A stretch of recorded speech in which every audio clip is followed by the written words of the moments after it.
at patuloy nagagamit siyang itong ating mga inmates dyan sa Building 14. Tulad halimbawa po nung bago kami maglagay niyang jammers na yan, ah, nag-demonstrate po yung isang manufacturer from Israel na ang akala namin ay talagang solved na ang pagpasok ng mga cellphones na yan. Ang sinabi sa amin nung mga reporters ng broadsheets, tumatawag po sila sa akin eh. Sabi sa akin, Secretary Aguirre, mayroon pa rin pong mga cellphones eh. Kasi kausap po namin yung aming mga assets doon sa loob at nakapag-usap pa kami. And true enough, na mag-demonstrate po kami, siguro mga 1 month lamang nakaraan, mga 2 months nang nandoon or more than 2 months nang nandoon ang SOC troopers, talaga pong hindi lamang jammer yon kundi intercept yung dinemonstrate ng Israel. Nakita nila doon na talagang nung bandang gabi na, mga 10 o'clock in the evening, nakita nilang may gumagamit ng cellphone sa loob ng bilibid ng Building 14 at nandun din may gumagamit ng internet. Ito pong mga jammers intercept na ito, pag patay ang telepono, wala ka madidetect. Pero pag binuhay mo yan, kahit yan ay hindi mo ginagamit, yun lang, naka-open lang ang battery, madidetect po yun ng mga intercept na yun. So, mamimili lamang po tayo. Gamitin natin ang jammers na yan, and at the same time, we could be assured na 100% walang magagamit. At siguro, because it's 100% na walang magagamit yung mga high-profile inmates na yan, daan-daan, even tuniladang shabu ang hindi matatransact niyang mga yan. Tapos compared it dun sa consequential damages na hindi makagamit ng cellphone yung mga kapitbahay at hindi makagamit ng kanilang mga communication equipment yung ating mga gwardiya. Wala pong choice. Talagang mas magaling ang epekto ng jammers. Thank you, Secretary. Pwede naman sigurong sabay eh. Pwede nga dyan ng jammers, pero talagang hihigpitan na lang natin talaga yung mga searches para mabawasan yung pagpasok ng mga cellphone.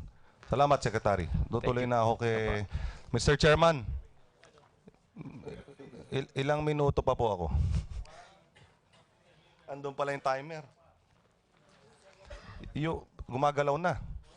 Si Joel Capones, sabi mo, pinatawag ka ni JB, yung commander ng Sige-Sige Commando. Chairman siya ng League of Commanders. Ano ba itong League of Commanders? Parang X-Men to, Avengers, ang dating sa akin. Siya po kami po yung mga commander, pero siya po yung pinakamataas sa amin. Siya po yung nakikipag-usap sa director, siya po yung nilalapitan namin kung nagkakaproblema kami. Siya po yung pinaka-chairman namin. Sinabi mo dito sa number 4 na kung tutulong ka na sa kanya sa paglikom ng pondo, poproteksyonan ka, walang mangyayaring problema, samantalang pag hindi ka sumama, may paglalagyan ka. In fact, kaya niya magpapatay at magpalipat sa malalayong pitan. Meron na ba ang preba na nagpapatay siya? Opo, Your Honor. Maraming po siyang ipinalipat doon sa medium na mga hindi sumunod sa kanya. Nakapagpalipat? Oo, pinilipat po. Nagpapatay? May nasangkot siya doon sa pagpatay doon sa kay Balakang. Sa Tubi, sa kakosa niya rin. Siya ang nagpapatay sa pagkakaalam mo? Parang siya ang pumatay o siya nagpapatay. May asunto siya ron kaso na-dismiss lang siya. Panayalingon ko sa time kasi kahit na nagsasalita yung witness nababawasan sabi mo nung pinayagan ka na magkaroon ng bagong pribileho sa maximum security, nung talagang sumama ka na sa pagbebenta ng droga, nagkaroon kang aircon, refrigerator, motorsiklo. So parang Las Vegas na rin, naka 5-star hotel ka rin ba doon, yung Kubol? Opo, Your Honor. Bakit? Another 3 minutes. Hindi ko natatapusin. So, yung bang mga binabanggit ng mga dating testigo, yung mga inuman, nakakapagpasok ng babae, ikaw ba naranasan mo rin? Opo, Your Honor. Sarap ng buhay dun sa loob, Well, Mr. Chairman, actually, I'm done with my... Sige, kung ano matitira kasi kinakalabit na ako ng dalawa sa kanan ko, humihingi ng oras. I cannot fathom. It's unacceptable for me that convicted inmates in the Bilibid during that time can live like kings. Whereas millions of Filipinos, our brother and sister Filipinos, who are supposedly living in freedom, are actually suffering from the prisons and chains of poverty. Parang it is ironic. Parang we are painting the wrong picture. Kasi may nakausap nga akong mga constituent ko na tricycle driver, na nangangalakal lang, basta legal lang kanilang pinagkukunan ng onting pitya para mapakain ng pamilya nila, malagay ng pagkain sa lamesa, magbigay ng baon sa kanilang mga anak. Tapos sa loob pala pwedeng ganun. So parang sabi nga nung dalawang nakuusap ko, Sir, mas okay pa pala. Doon na lang kami, gumawa kami ng krimen. Doon kami sa loob ng Bilibid. Mas masarap pa pala ang buhay doon. No, it's unacceptable, Mr. Chairman. So kung ngayon, sabi nga ni Secretary Aguirre, salos nawala na lahat yan, sana may pagpatuloy natin yan. Excuse me, sir. Your Honor, pwede po ba ako magsalita? Tapos na ako dun sa interpellation, Wala po dun Mr. sa Witness. kapatid ko Mr. kasi- Chairman, Witness, you're not recognized. I'm already wrapping up. Yeah, please continue, Congressman Maceda. Yes, so all I'm saying is, as legislators, this is an inquiry in aid of legislation. Maybe we have to find a way to prevent this type of situation from happening again. Like, for example, making laws that will provide stricter penalties or stricter rules inside penal institutions. Second, we can define the offenses that are committed by the violation of such rules, either by inmates or prison guards themselves. And third, providing the penalty for such violation, among others, and such other measures. Kasi we have a bounden duty to the Filipino people to serve them and to take care of them, Mr. Chairman. And it is unacceptable that this situation would happen again under our guard. Thank you. Thank you for that. That is actually the interest of the Committee on Justice, as in fact we have restructured the subcommittees to have one subcommittee called Subcommittee on Correctional Reform to be chaired by Congressman Uwaminal. So Yes. please register your name to be part of his subcommittee para po yung mga naisin natin na pagbabago sa correctional ay magawa po natin. Mr. Chairman, katulad po nung pag nasa loob ka na, convicted ka na, tapos nahulihan ka pa ng kontrabando o you violate the law again, kumbaga dapat makargohan ka na humaba yung sentensya mo. Yung tipong ganun mga reform. Kaya siguro magsasign up ako dyan.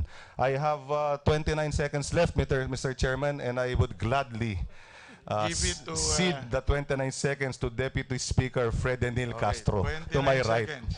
Panay sundot sa akin, Mr. Chairman. Thank you. Thank you for that. Our next interpellator is finally Congressman Arnie Teves. Thank you, Mr. Chairman. You have 1, 2, 3, 9 minutes to interpellate. You have your most precious 9 minutes. Thank you. First question is to General Bukayo. During your time, ilang beses pumunta si Secretary De Lima sa NBP? Your Honor, hindi po marami yan. Mga 5 lang siguro. 5 times. Opo. In how many months were you there? 23 months? 2 years po. Okay, 24 More than 2 months. years, yeah po. In those 5 times, ilang beses siya pumunta sa kwarto ni JB Sebastian?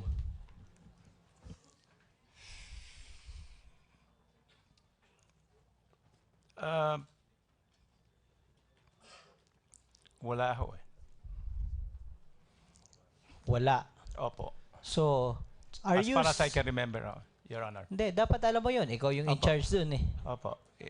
Oh. Yeah, so as far as you can remember, wala. Opo. So are you telling this committee na lahat ng nagsabi na pumunta si Secretary De Lima doon, nagsisinungaling? Hindi po. Yung, what I've said earlier, I was the fourth director. And when I came in, 3 years has already lapsed. They were there already 3 years before I came.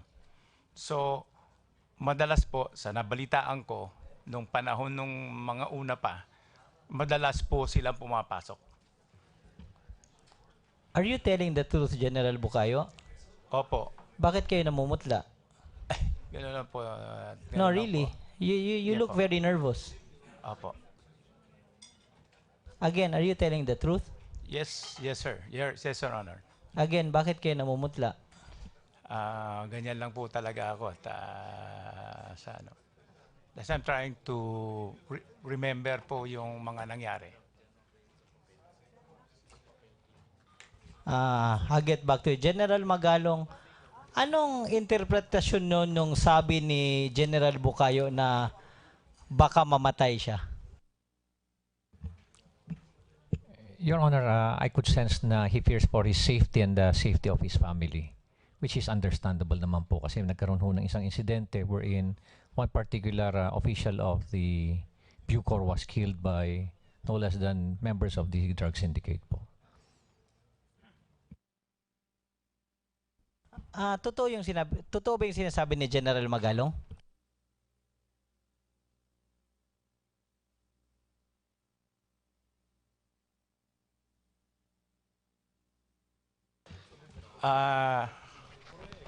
Yung statement po na patay ako dyan, ganun lang po yun po. No.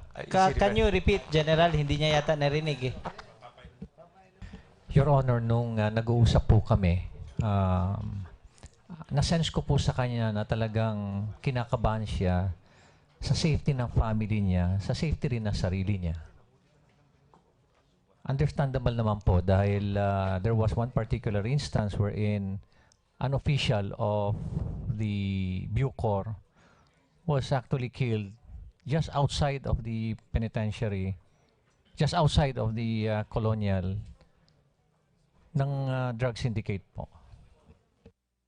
Do you confirm what General Magalong is saying? Tama po rin yun. Ako rin po ay tao lamang na nag-aalala din po na and under threat sa mga unknown people. You know. Kanina ka pa kasi tinatanong niyan, ngayon mo lang sinabi. Kanina iba yung sagot mo, dalawang congressman yung nagtanong kung tungkol sa kamatayan. Ang sinabi mo kanina, natatakot ka na magkagulo sa loob. That's why I really think you're not telling the truth. Kanina sabi mo, natatakot ka na magkagulo. Ngayon, Opo. tinanong ko kung ano yung, if you confirm, sinasabi ni Magalong, that your life is threatened. Opo. Hindi naman po inconsistent. Tinitignan ko po yung, may sinabi kasi siya dati, nung pumunta po ako sa kanya, at ang sabi niya, mamamatay ako dyan.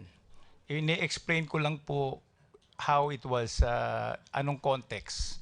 Ang context po yun ay gusto ko lang po linawin sa kanya na kung hindi po mapaplano ng gusto ang pagre-raid doon sa loob, ito po ay magiging madugo dahil po doon sa terrain o yung sitwasyon doon na yung 14,000 inmate po doon ay hindi po restrained. Wala po tayo, ang kulungan po natin ay walang rehas. Naglalakad lang po ang mga inmate doon. Bakit nyo inunahan mag-raid si General Magalong?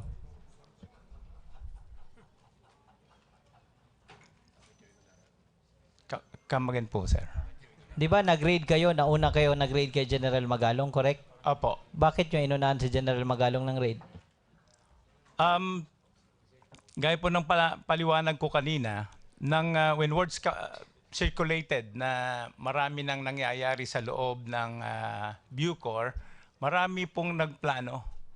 Hindi lang po si IDG, nagplano rin po ang ISAP, nagplano rin po ang NBI, nagplano rin po kami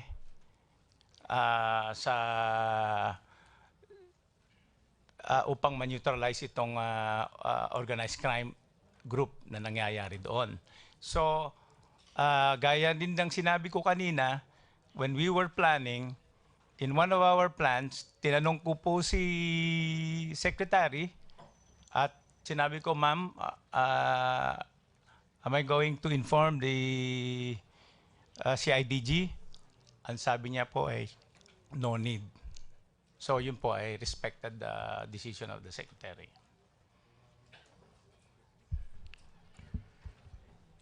Sa tingin niyo, kaya nung inunahan niyo si General Magalong, did you have the feeling na mas magaling kayo sa kanya? Ay, hindi naman po. General Magalong was one of the finest officer po yan. At I have all the respect for him. Kaya lang po ay ang DOJ family ay nagpaplano na rin po at that time. Alam mo bakit tinanong ko yun? Opo. Because yung isa kong tanong, hindi ba whitewash raid yung ginawa nyo? As far as I'm concerned po, meron po itong preliminary preparation long before, bago po dumating tayo sa panahon na yon.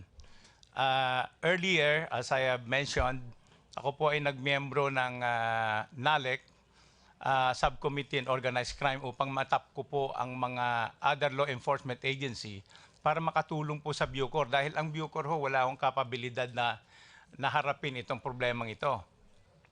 And on July of 2014, sumulat po ako upang mag-organize ng interagency task force para po mag-umpisang magplano na po tungkol dito. So, may mga precedent po kaming ginawa at preparation din po dyan at hindi lang po biglang-bigla na ginawa namin para trabahuin. Are all items confiscated during the raid documented, and was the raid conducted properly documented with video and all written documents? Opo, ang alam ko po dyan ay lahat ni-record and actually transmitted sa NBI. Lahat po nung nakuha. If you are referring, Your Honor, doon sa... To the raid that you did? Opo. Opo. Can you furnish that to this committee, everything? I will try to look my record kung ano pong meron doon. Magbibigay po ako sa committee. Pero ang sinasabi ko lang po, lahat po nang kinuha dyan ay tinransfer sa NBI. Were you aware of the concerts done inside the Bilibid during your time? Meron lang pong isa. Was anybody penalized or dismissed from service because of that certain concert? Unang-una po, gusto ko pong maliwanagan ng tong committee na to. Ang NBP po ay being run by a superintendent. Yung superintendent po ang nagpapatakbo ng NBP. And madalas po, yung pong mga nangyayari diyan ay he approved and he runs it. So, except for perhaps meron pong kasing isa na inaplayan nila na tungkol po doon sa isang activity ni Kulangko na ina-awardan siya ng platinum. Yun lang po ang dumaan sa akin at pinaaprubahan sa secretary.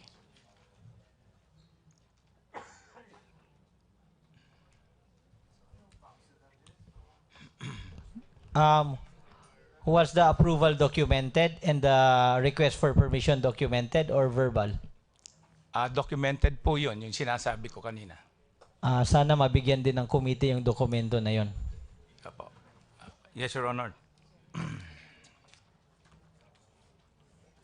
Kanina sabi mo may superintendent. So, are you telling this committee that you are not responsible from all those lapses kahit sa command responsibility? Bali, wala kang kasalanan.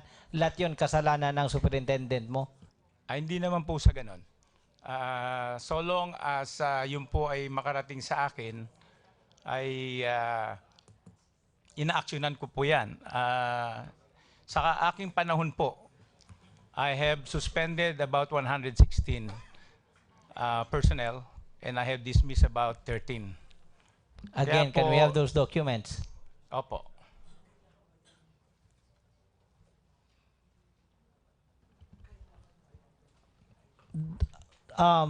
Sa tingin mo, meron ka ring contribution sa nangyayari doon sa loob? Meaning, weren't you partly responsible for the proliferation of all these things inside the Bilibid prisons? Whether through neglect or pabaya of your duty or pinabayaan or nakapikit or nagbibingian, stuff like that. Hindi po. Wala po. Sabi nyo kanina, sumulat kayo kay Secretary de Lima, di ba? Na nagrereklamo sa mga nangyayari doon. Opo. Oh, can you furnish this committee with that letter? Yes, Your Honor.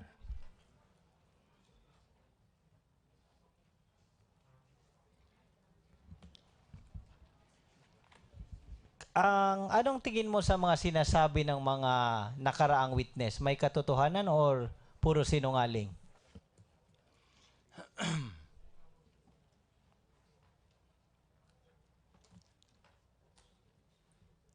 As far as I'm concerned, Your Honor, doon po sa sinasabi nila sa akin, wala pong katotohanan. Hindi sa'yo. Yung sinasabi nila sa pangkalahatan sa loob ng Bilibid Prison. Dapat alam mo yun. Ikaw yung head doon, di ba? Maari pong may katotohanan sapagkat gaya ng sinabi ko kanina, kami po ay nakakuha ng mga contraband. In 2013, more than 3,000 contraband po yung nakuha. In 2014, mga 5,000 po yung nakuha. Hindi po kasama yung mga nakuha during the raid ng December.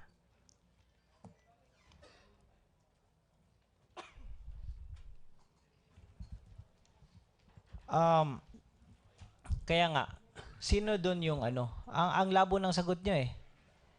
Sino doon ang nagsisinungaling at sino ang nagsasabi ng totoo sa mga witness? Sa mga naalam mo lang. Your Honor,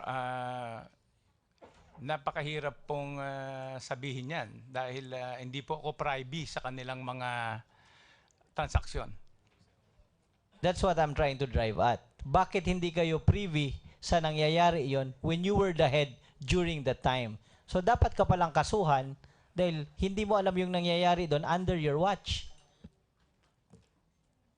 As far as I'm concerned, Your Honor, yung pong general situation doon, maari ko pong mabasa dahil meron po kaming nauhuli sa mga raid namin. Pero yung individual dealings po nila, yun po ay hindi ko po alam yon because hindi po ako party sa kanilang pag-uusap. Pontius Pilate yon. Hindi pwede yung ganon, no? Dapat alam mo yon. Ikaw yung head doon eh. Para lang sinasabi mo, hindi mo nalalaman anong nangyayari sa bahay mo. Anyways, do you have records of entry and exit of people, items, document and video footage? Do you have? Your Honor, right after the raid in 2014, ito pong lahat ng ito ay tinransfer po sa NBI. No, Hiningi po ng you're not NBI. getting me. Ibig ko sabihin, ikaw yung nagpapalakad, di ba? So, dapat nalalaman mo kung yung mga gamit, tao, lahat na pumapasok at lumalabas. Tinatanong ko, recorded ba yon sa dokumento at sa video? Possibly po. Yes, yes, Your Honor. Dahil Hindi pwede yung possibly. Ikaw nga head nun. Tingin ko nga, dapat ka talagang kasuhan because if you do not answer it, I will recommend to this committee na kasuhan ka dahil hindi mo pinabayaan mo yung trabaho mo. Ikaw yung head doon, dapat alam mo.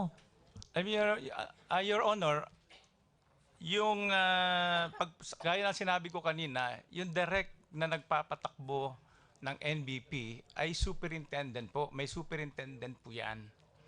And as Bucor Director, meron pa hong 7 yan na other colonies na nakakalat sa buong bansa.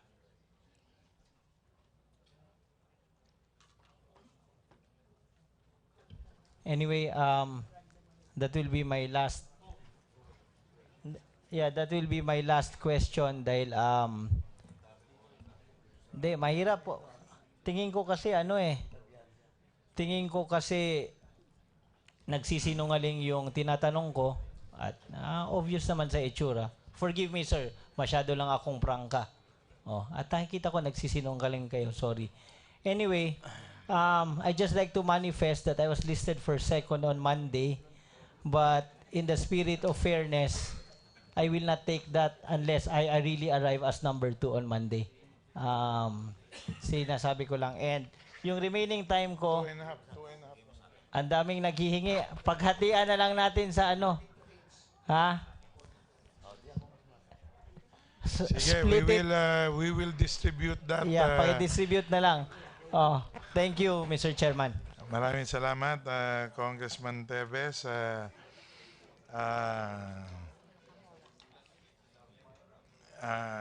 Anyway, just the point of the chair, kung sa tingin nyo po ay merong pagsisinungaling, ay pwede nyo pong kasuhan din siya directly ang witness. Although, may immunity ba siya dito? Wala kayong immunity. So anyway, that's the call of whoever feels that he can he does not believe and therefore baka meron kayong ebidensya, then file the case as necessary, but not this committee. So next interpellator is Congressman Rocamora. Nandiyan pa ba? Thank you, Mr. Chair. I would like to start my... Kong, mahaba ba yung iyong Actually, I intend to ask 1, 2, 3, 4, 5, but I'll just go along and see if I could finish everyone. But Sige, if not, you can then- probably have 1 minute of the time of Congressman Teves. Thank you, thank you. So 4 minutes in all. Okay. I will start with Jonel Sanchez Tan. Okay. You claim to have seen the sex video of former DOJ Secretary Laila De Lima. This is correct. Yes, sir. And you are really sure that it's her. Yes, sir. You want to maintain that? Yes, sir. Do you know that you are not covered by any immunity? Yes, sir. Okay, now let me tell you this. Do you know that the Department of Justice itself has declared that there is no authenticated sex video of Laila De Lima? Do you know that? Hindi ko po alam yun, sir. Knowing that now, would you still maintain your statement? Nakita ko po kasi, sir, sa cellphone ni Dayan. So you are maintaining despite that statement from the DOJ? Yes, sir. Okay. Now, do you hold any bad feelings towards the former Secretary of the DOJ?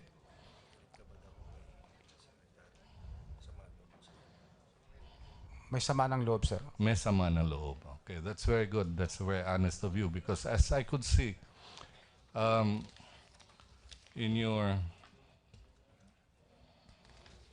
I think that's paragraph 8, you mentioned that you asked for medical assistance from her and she failed to give you, and that you were forced to go for help to Governor O'Malley at the time, and that by doing so, she got angry with you. That's second thing. And that because she got angry with you, you were removed as in your security detail. This is correct. Correct, sir. And this is one of the, these are the reasons why you have you maintain this bad feelings towards her. Correct? Correct, sir. Okay.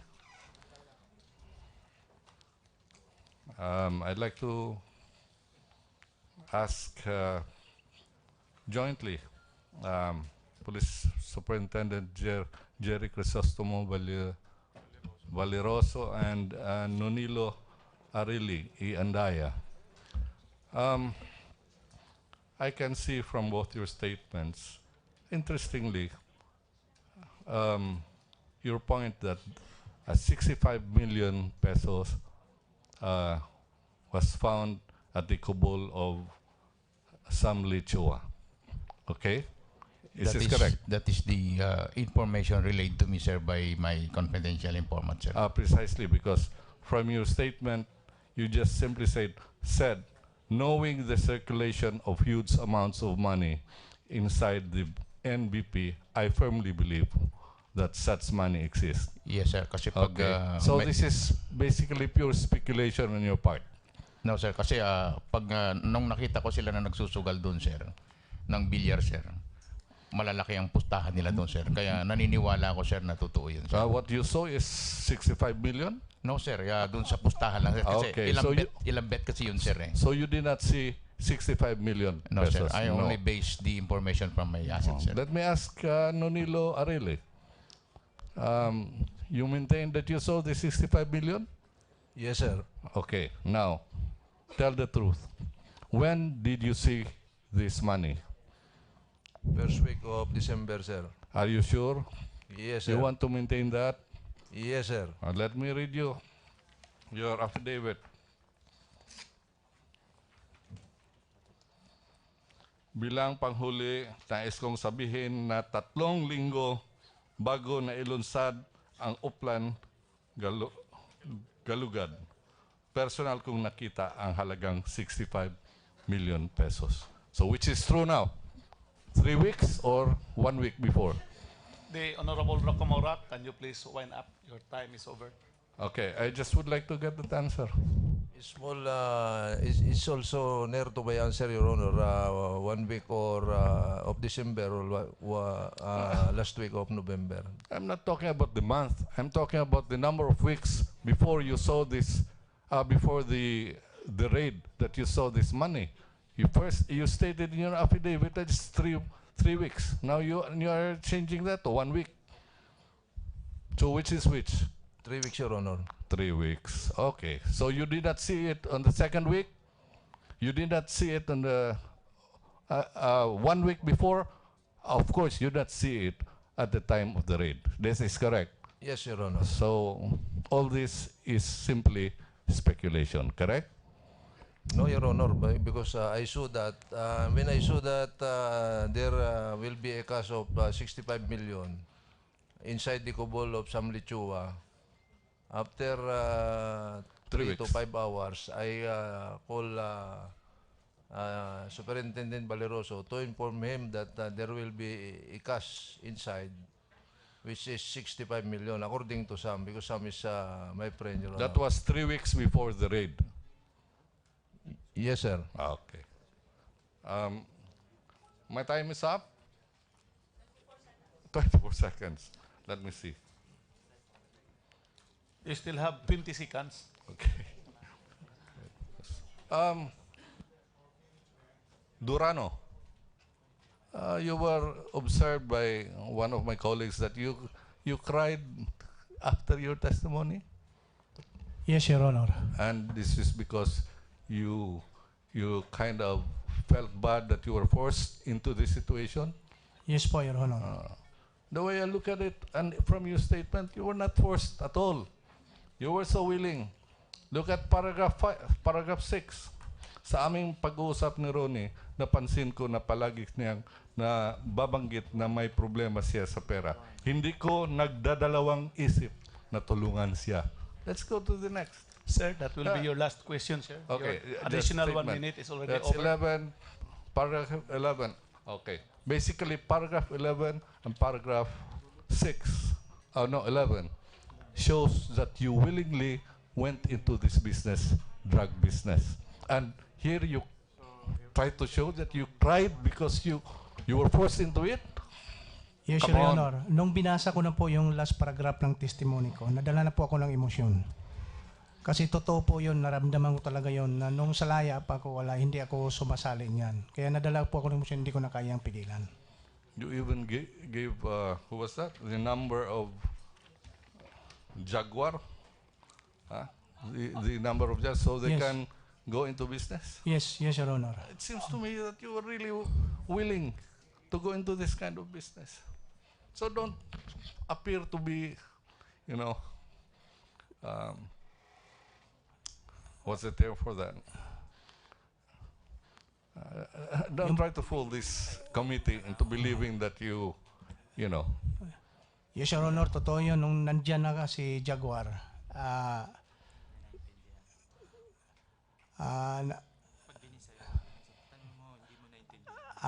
pwede Bisaya lang, Your Honor. Dahil. Okay. Ako rin nga, ayaw ipakita diri nga mura ka og nagguol nga napugos ka ana kaya sa imong statement din willing makakayang nisulod aning negosyo ha. Sa last paragraph nung binasa ko na yun, Your Honor. That's the last. Lumabas talaga yung emosyon ko. Okay. Hindi po ako nagkukunwari. Okay. That's all. Thank you very Mr. much Chairman. for bearing with us. May I request somebody to please translate those closing testimonies. Actually, it was a translation in Cebuano of an earlier statement, Mr. Chair. Which is what? Para lang maliwanag. Not to show certain emotions supposedly because he was forced into this business, because it appears that from your statement that you willingly went into this. That's all. Okay, thank you for that. Okay. This time, the chair recognizes the distinguished deputy speaker from the... okay. Not the distinguished deputy speaker. You'll be the next. It's the time of our distinguished vice chairman, Congressman Ching Biloso. I think Congressman Ferrer, Congressman Cesar Sarmiento, and Congressman De Vera yielded their time to Congressman Veloso. So you have 12 minutes. Let me follow up the questioning of the Honorable Rocamora.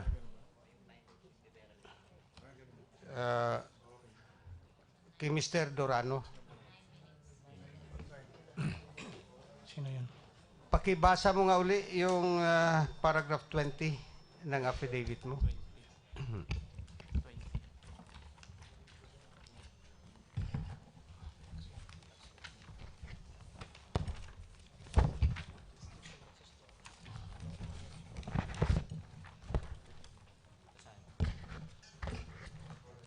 Ako ay nananalangin at umaasa sa poong may kapal na tulungan kami magkaroon ng bagong buhay para sa aming pagbabago sa NBP.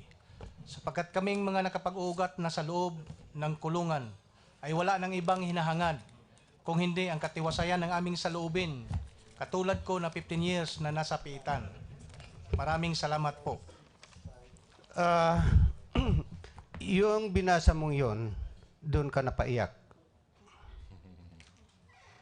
Mr. Dorano. Yes po, Your Honor. At napaiyak ka hindi dahil sa migana kang pumasok sa negosyo ng droga. Yes po. So, ulitin ko, napaiyak ka hindi dahil sa kung ano-ano, kung hindi doon sa paragraph 20 ng yung affidavit na binasa mo. Totoo ba yun? Yes po, Your Honor. Okay. Arile,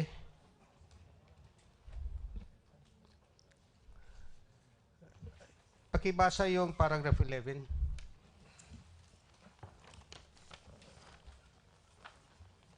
Bilang panghuli, nais kong sabihin na 3 linggo bago na ilunsad ang Uplan Galugad, personal kong nakita ang halagang 65 milyon na nakalagay sa kahon ng sigarilyo sa kubo ni Sam Lichua. Kubol po ito, kubol ni Sam Lichua sa BCJ na kung saan ang halagang yon ay nasabi din sa akin mismo ni Sam. Pagkatapos ng Uplan Galugad, pumutok dito sa loob ng bilibid na nawawala ang perang ito kasama ang iba pang mga alas, baril at mamahaling mga bagay na umabot hanggang 300 milyon. Ang mga bagay na ito ay akin na rin naisulat sa isang report na ipadala ko noong Agosto 2016 kay Presidente Duterte at General Bato. Okay. Talagang nakita mo personally yung 65 million na nakalagay sa kahon ng sigarilyo? Yes, sir. Sino ang may hawak nito? Yun pong pera na tigwa 1,000 ho, dun sa dalawang malaking kahan ng sigarilyo ay nakalagay dun ho sa cabinet, malaking cabinet, na ang sabi ho sa akin ni Sam nung binanggit ko na Sam, marami kang pera dahil magdi-December ho noon, mamimigay siya nung nilalagay sa sobrang pula, yung parang pamasko ho niya. Eh ngayon, tinanong ko siya, ang dami niyan, kako pare, sabi niya, 65 million lahat yan. Sino itong si Sam Lichua? He is one of the included in the Bilibid 19, Your Honor, drug lord. Kasama ito sa nailipat sa NBI? Yes, Your December Honor. 2014? Yes, sir. May sinasabi ka rin dito na pagkatapos ng Uplan Galugad, pumutok dito sa loob ng Bilibid na nawala ang perang ito kasama ang iba pang mga alahas, baril at mamahalang mga bagay na umabot hanggang 300 million pesos. Yes, sir. Nung pagkatapos po ng raid, yan po ang rumor sa buong Bilibid. So, I decided to proceed to my friend GB Sebastian, informing him that 3 weeks before ay nakita ko po yung 65 million, baka nasama ho ron sa nakuha nila. Sabi niya sa akin, marami na nagsabi sa akin na almost 300 million ang nawawala. Huwag ka nang makialam dyan, hayaan mo na lang yung raiding team. Yun ang sabi niya ho sa akin. Sinabi sa iyo ni JB Sebastian. Yes, Your Honor. Itong 300 million ay hindi to cash kundi kasama na yung mga alahas. Sinabi mo dito. Sa sinabi ko, Your Honor, ay kasama ho yung mga alahas. Pero sabi ni JB Sebastian, kasi si Peter ko ho ay nawawalan din ng mga dollar. No ho? Sabi sa akin ni JB po yon. Kaya yun sa akin, ho, dun sa cash, 65 million, including expensive jewelry, Your Honor. Okay. Section 36 ng Rule 130 ng Rules of Court, no? Nagsasabi na pwede ka lang mag-testify sa mga bagay na personally alam mo. Okay? At saka sa mga personally na narinig mo. Yung sinabi sa iyo ni JB Sebastian stands as an independent relevant statement. Meron bang ibang maituturo mo na nakarinig o nakaalam na minawawala na 300 million worth pagkatapos ng December 15, 2014 raid? Kay GB Sebastian ko narinig na siya ho nagsabi sa akin na marami nga nakarating sa kanyang balita na almost 300 million po yung nawawala, Your Honor. Okay, dito tayo kay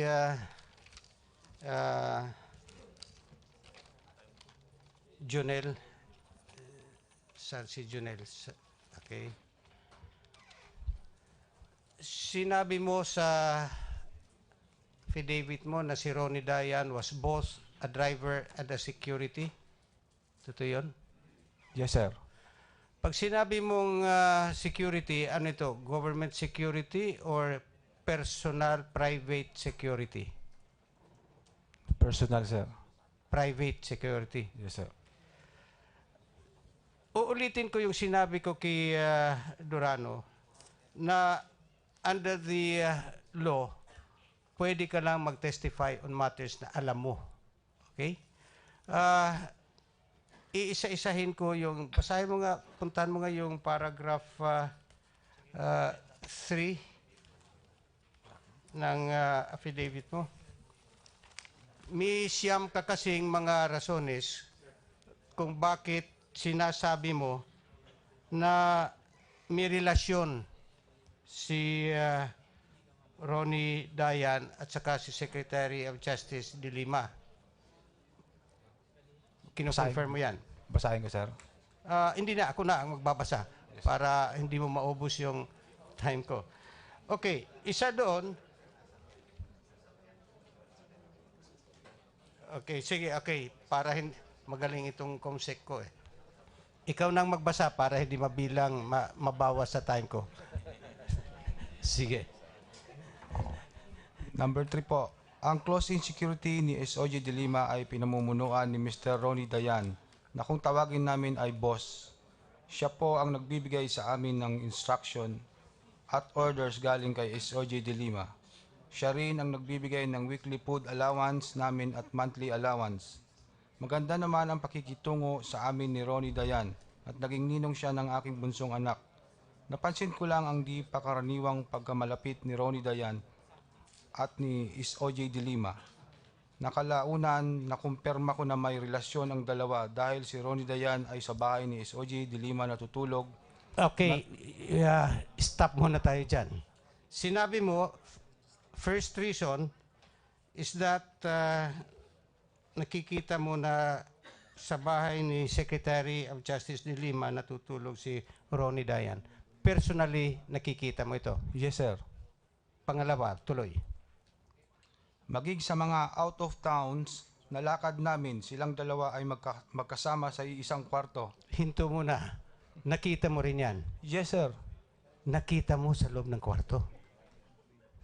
Hindi ako nagiging chismoso lang ha. Gusto ko lang i-test ang credibility mo. Nakita mo sa kwarto natutulog silang dalawa?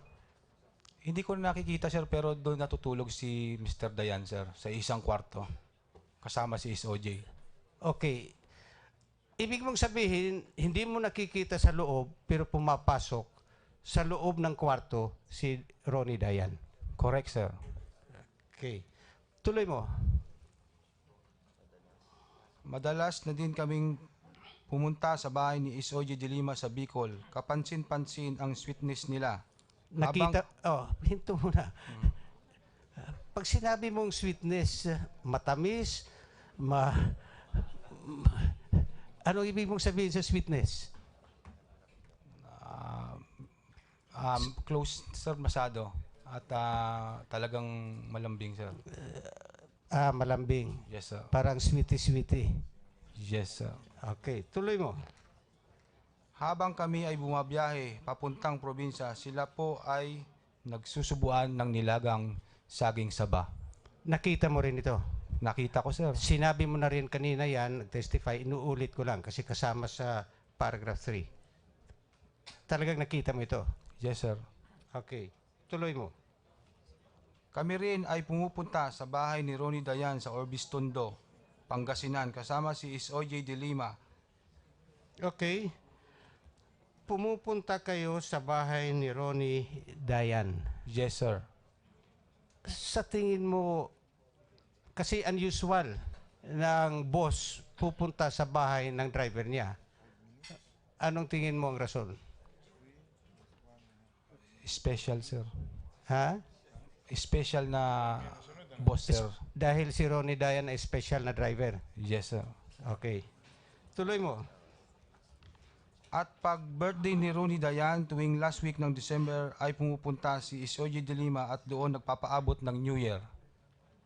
Ilang beses nag-birthday si Ronnie Dayan na nagpunta si Secretary De Lima?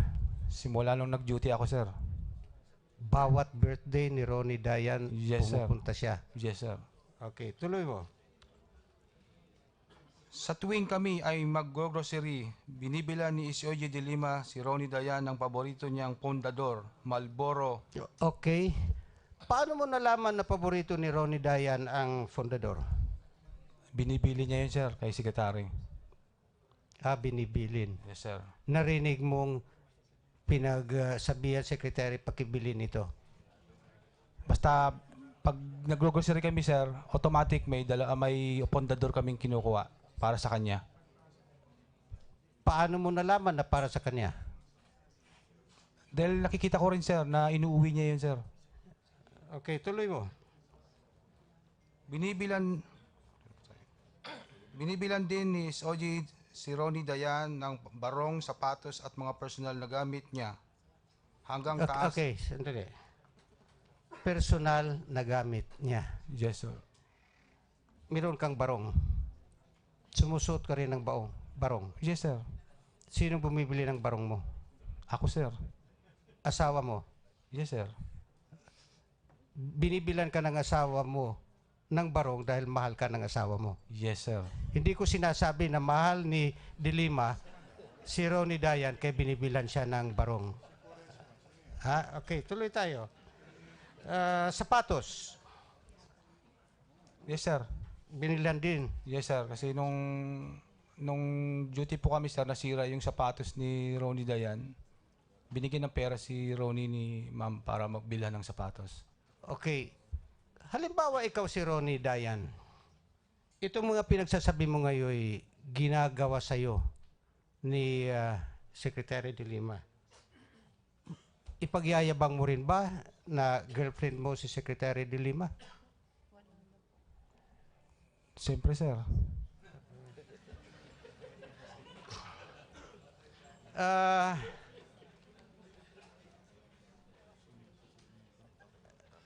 Nakalagay dito sa affidavit mo, paragraph 1, July 2010, na detail ka sa kay Secretary De Lima. Is this true? Yes, sir. 2010, sir. Hanggang 2015, May, sir. May 2015. Bakit? Bakit hanggang May 2015 ka lang? Dahil nagalit na po sa akin si Secretary, sir. Yun ang tinutumbok ko. Kasi ang paragraph 8 ng affidavit mo, hindi klaro. Bakit nagalit sa'yo? Dahil sa paghingi ko po ng tulong kay Commissioner Repiso at kay Governor Umali. Oh. Ano kung humihingi ka ng tulong? Kay Governor Umali? Tinulungan naman ako, sir.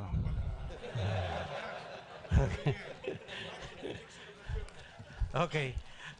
Salamat po. Dito ako kay Bucor Director Bukayo. Kailan ka nagsimulang maging Bureau Director? March, sir, 2013. Hanggang kailan? I filed my resignation February 2010. Okay. 2015. Sa Bucor, ikaw ang pinakamataas ang ranggo. Opo. Yes, Your Honor. And you are directly under Secretary De Lima. Yes, Your Honor. Kung ang Secretary dadalaw sa Bucor, di ba dapat doon didiretso sa opisina mo? Yes, Your Honor. Kung halimbawa, siya ay pupunta doon sa kubol ng kung sino-sino, malalaman mo. Sumasama po ako sa kanya kung papasok sa loob. Sa kubol? Opo. Kung pumasok siya sa kubol ni Gulangko, papasok ka doon. Opo. Kung nasaan siya, Your Honor, ako po ay nag-escort. Hindi siya nagpunta sa kubol ni Gulangko? There was once dumaan lang, Your Honor. Hindi pumasok? Hindi naman pumasok. Gerald Bukayo, are you aware that you are testifying under oath? Opo. Alam mo ba na for falsely testifying under oath, you can go to jail? Yes, Your Honor. Ako lang po ay to my recollection. Okay, to your recollection, nakapasok ba si De Lima sa kubol ni J.B. Sebastian? Again, I'm reminding you that you are testifying under oath. Yes, Your Honor. To my recollection, I think there was one, pero yun nga ho, hirap lang akong nung may naghagis ng granada. Okay. Pero pumasok siya sa kubol. Sinabi mo na kanina, to your recollection, pumasok siya sa kubol ni JB Sebastian at that time na may naghagis ng granada. Okay, I'll go straight. Sino sa tingin nyo ang naghagis ng granada? Meron pong suspect noon and the NBI was helping us. Okay, pumasok ka ba sa kubol ni JB Sebastian as a consequence ng paghagis ng granada? Hindi. Not to your recollection. Nasa labas lang yata ako, Okay. Your Honor. Ikaw, hindi ka pumasok sa kubol ni JB Sebastian nung may naghagis ng granada, pero si Secretary de Lima pumasok sa kubol dahil sa may naghagis ng granada. Anong pagkakaiba niyo ni Secretary de Lima? Your Honor, kasi ang si Secretary may mga security pong nakapaligid dyan. Okay. But during the time that this is being investigated, yung naghagis po ay yung area na pinaghagisan po ay dun sa malapit sa lugar ng kubol ni JB Sebastian. Okay, do not mislead me. Opo. Ang tanong ko, I am coming up with a comparison. Opo. And I am making the comparison on the basis of your testimony. Yes, sir. Sinabi mo, sa paghagis ng granadang yun, hindi ka pumasok sa kubol ni JB Sebastian. Opo. Yet, the Secretary pumasok sa kubol. This means, mas concerned ang Secretary of Justice kay JB Sebastian compared sa iyo. Hindi naman po ganun ang Your Honor. Ako, Pag actually, sinabi ako- mong hindi, be prepared to justify sa sinabi mong hindi. Yes, Your At Honor. marami pa akong tatanong sa iyo at maiipit din kita dyan. Yes, Your Honor. Okay. Hindi ka concerned kay JB Sebastian. Concerned po, concerned po. Concerned as a person. Concerned po ako doon sa investigasyon po. Sa investigasyon. The investigation would follow how many days after? Sinabi ko sa iyo kanina. Come again, diretso mo. sir? May naghagis ng granada sa Yes, kubol sir. ni JB Sebastian. Apo. Kailan nagsimula ang investigation? Immediately po. When you say nag-order immediately, po ako. 1 hour after, 1 day after, 1 week after? Mga within the day, nag-umpisa na po ang mga I am local. not asking within the day. I'm asking 1 hour after, 1 day after 1 hour. After 1 hour. It could be after 5 hours. Soonest, within that time. 10 hours after is within 1 day, within 24 hours. So how many hours after paghagis?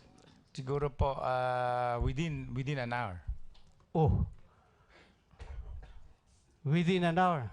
Opo. Sino ang nag-imbestiga? Yung aming mga local At whose instance was the investigation made? sa instruction ko po sa superintendent ng Ikaw ang nagbigay ng instruction. Opo, sa superintendent. Kailan mo nalaman na hinagisan ng kubol ni JB Sebastian? Right in that morning, nung umaga po na yon. Anong oras siya nahagisan ng granada? Ang pagkaka-recollect ko po ay siguro po yan ay mga 12, mga ganon. 12, around that time, mga midnight? mga noon po. Noon in time. the morning. Opo. Pagkatapos, after or within 1 hour after 12 noon, nag-utos ka na Opo, na imbestiga. opo, Pero sabi immediately mo po. kanina sa umaga, nagpa-imbestiga. Opo, yung umaga Which po is yun. which? Umaga? Because 12 noon, 1 minute after 12 noon is already afternoon. I think it's approaching noon, sir. So alin na? Tatlo Hindi na. lang ako masyadong... Morning, approaching noon, after 12. Your Honor, hindi lang po ako exactly, but approaching noon, mga Okay. 11 to 12, mga ganyan po. 11 to 12. Sa tatlong sinabi mong timeline, morning, 11 to 12, at after 12, dalawa doon, nagsisinunguling ka na. Sa totoo po niya na nahihirapan lang po akong i-recollect. But, Ba't hindi mo sinabi na nahihirapan akong ma-recollect? Your Honor, I'm sorry po. Yun Okay, po, yun na lang po ang sinasabi ko sa inyo. You have 4 seconds left. Then I will Your not be yielding anymore kasi marami pa akong tatanungin mismo kay sorry partner. Tatapusin ko lang yung baka may matira pa nito mga 2 minutes. Sinabi mo dito that Bucor had no capability to manage its affairs and you are referring to 3 situations mentioned in paragraph 6.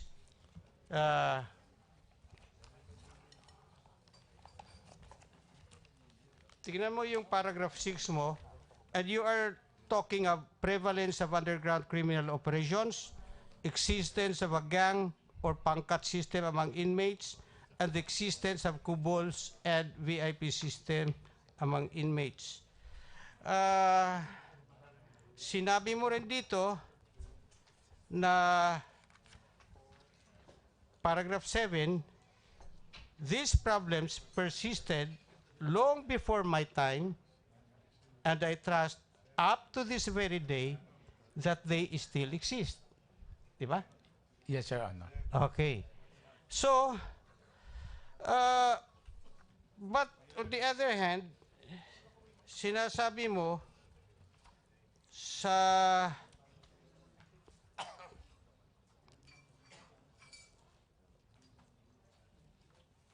paragraph mo na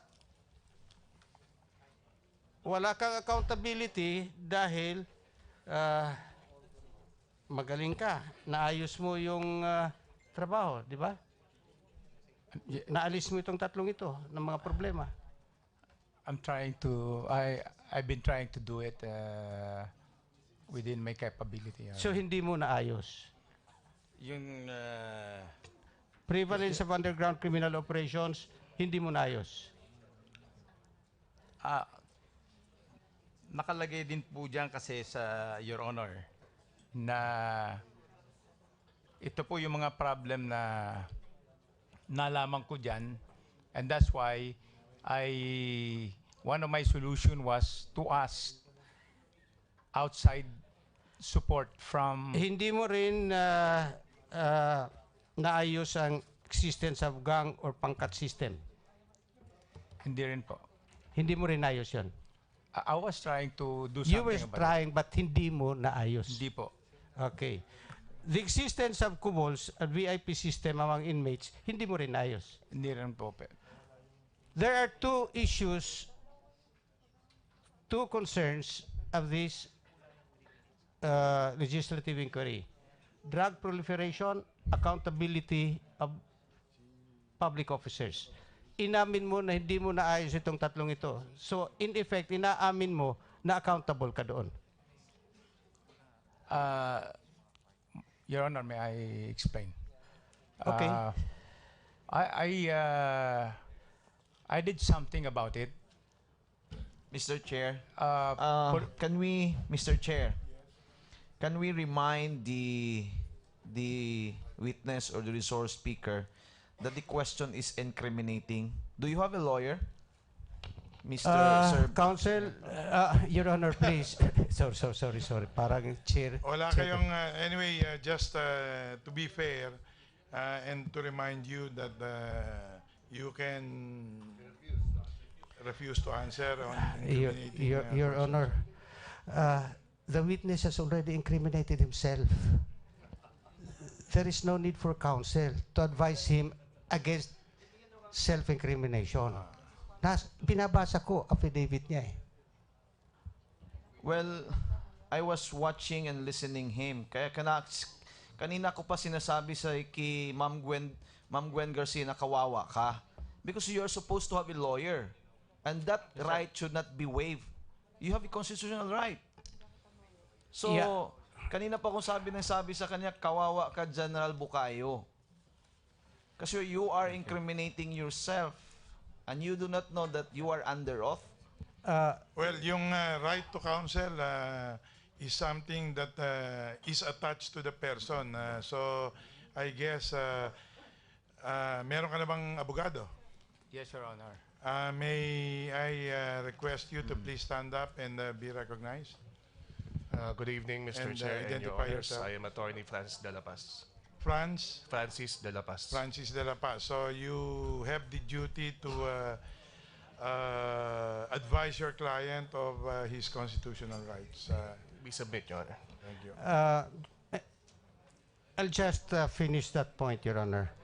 At this point, the witness can no longer seek the assistance of a lawyer because she already stated the things he admitted in his affidavit.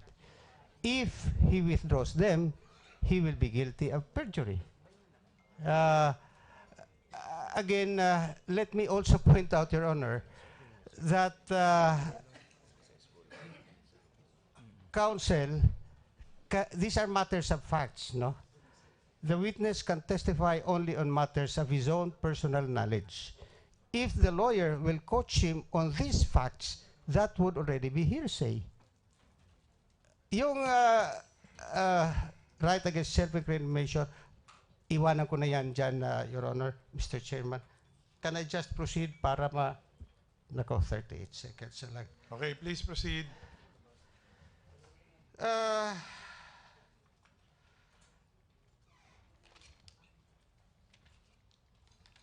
Really?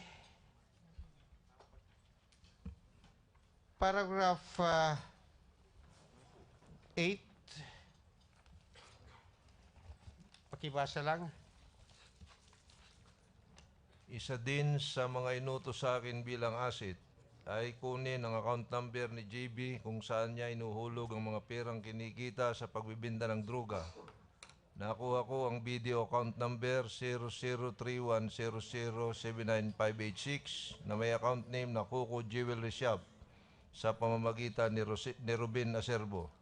Si Ruben ay aking personal na kakilala na nagtutulak ng droga sa Rua City at Boracay. Siya ay pinakilala ko kay Gis Arsenal na Chief Escort ni JB na nagbinta naman ng droga kay Ruben at nagbigay ng nasabing account number sa kanya upang doon ay may deposito ang bayad sa nabintang droga. And you confirm that?